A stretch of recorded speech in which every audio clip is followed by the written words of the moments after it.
Nasubukan mo na bang magluto ng menudo na hindi nilalagyan ng tomato sauce? Kung hindi pa, para sa iyo ang video ito. Dito nga ay magluluto tayo ng old-fashioned menudo or sinaunang menudo.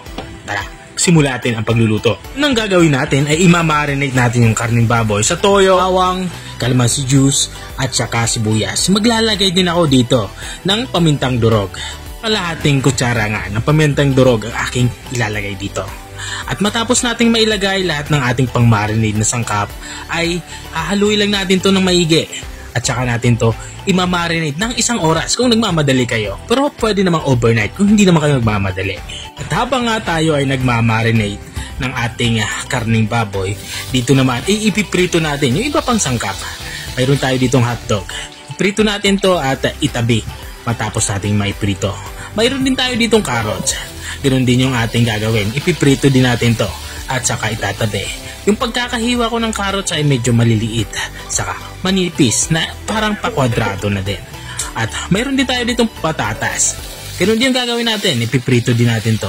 Tatabi natin matapos nating maiprito.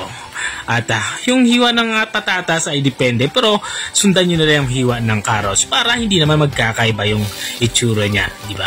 Sa bell pepper naman, iprito din natin to ng bahagya, saka natin itatabi.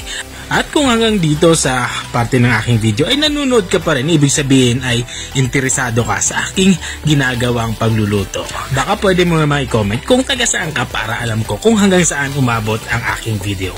At balik tayo dito sa ating nilulutong ulam. Dito naman sa parting to ay nagigisa na ako.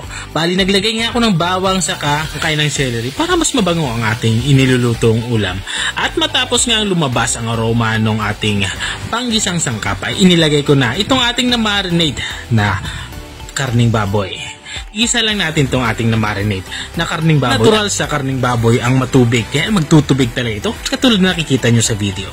At dito nga ay maglalagay na ako ng atsuete. Ito yung magiging pangkulay natin dahil di nga tayo dito gagamit ng tomato sauce. At saka ko ito tatakpan at papakuloyin ito ng mga 20 to 30 minutes or hanggang sa maging malambot na ang ating karning baboy.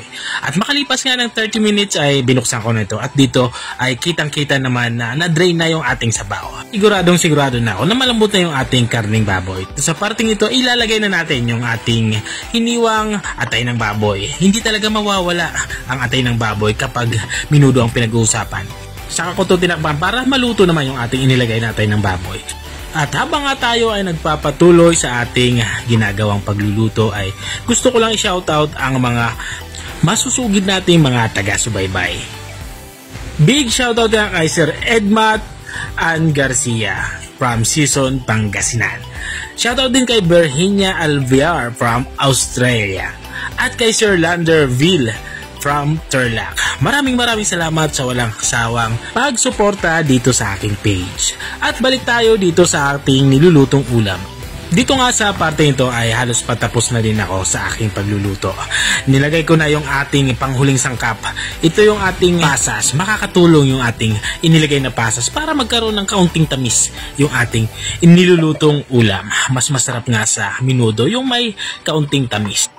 At ito na nga, lutong-luto na yung ating ulam pananghalian. Ready to serve na ito. Ito yung ating old-fashioned menudo or menudong Tagalog. Kung nakarating ka hanggang dito sa dulo ng aking video, maraming salamat sa panonood. At kung nagustuhan mo naman yung bago nating reseping ibinahagi, baka pwede mo naman itong i-share. O siya, hanggang dito na lang ako. Bye-bye!